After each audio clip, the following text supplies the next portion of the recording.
I've been having trouble doing this video. I keep like losing my place here and forgetting what I'm talking about.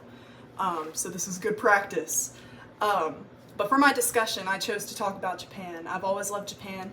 Since I was a kid and said I was going to visit, so I already know quite a bit about it. I even learned hiragana and katakana and some basic phrases as a child just in case I ever got to go.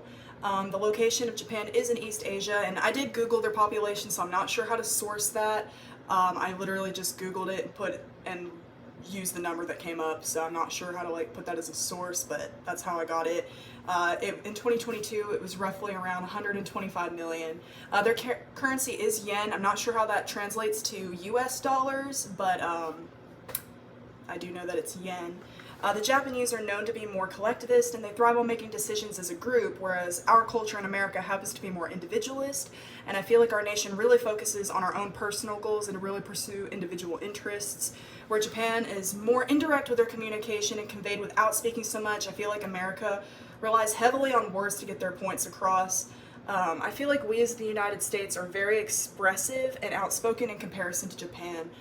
Japan definitely prefers stability and a more structured environment, where I feel like the United States is pretty comfortable with change. My mind always goes to the way we're constantly electing new people into leadership and creating and taking away new laws, etc.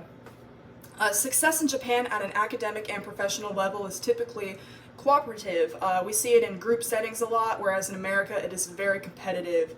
I feel like we definitely can see a difference in norms in the United States versus Japan. In Japan, this is a quote, I'm not sure how to like source it during the video, but I will put it in my discussion like below. Men traditionally are the family breadwinners, while women are responsible for home finances, child rearing, and care of the extended family. Whereas I feel like in the United States, it's really a lot more common for women to have full-time jobs and more of a 50-50 split when it comes to parenting and things like that. This, however, of course, depends on where you reside. I imagine it's probably less likely in the South and more rural areas than in cities and busier settings like that.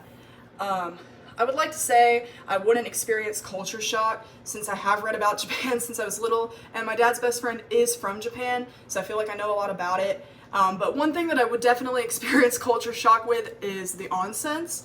If you don't know what an onsen is, it's like a naturally occurring hot spring, and people typically tend to get in those naked, which I feel like is really different from if we went to like a hot tub or something here, or I don't know. I feel like it definitely would be different, and I know that with onsens, traditionally you can't have tattoos, so I mean that would probably be a little bit of a culture shock. Of course, I don't have any tattoos, but just when I think about it, it's definitely different from the United States. Let's see here. Oh, I was told to see if we have any like holidays or anything like that. I did search this up. This is also going to be in my sources. The New Year's Day celebration, Shogatsu, is traditionally regarded as the most important of Japan's holidays.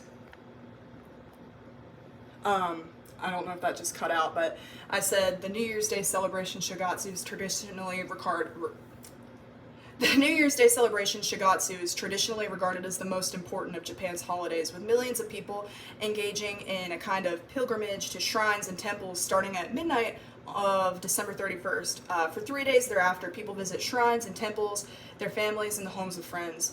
And I've always thought that people bowing when they say thank you in Japan was an interesting nonverbal action in Japan.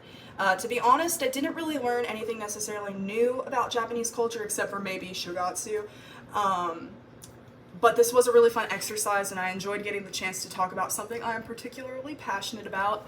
I would have enjoyed for this video to be like more like professional, but I am on a time crunch, and my tablet is about to die and I don't have a charger right now, so sorry for the quality and all of that. And I'm not at the restaurant, so I don't have a really good place to prop up my iPad right now, but anyways, I hope that y'all learned something new, even if I didn't. Thank you.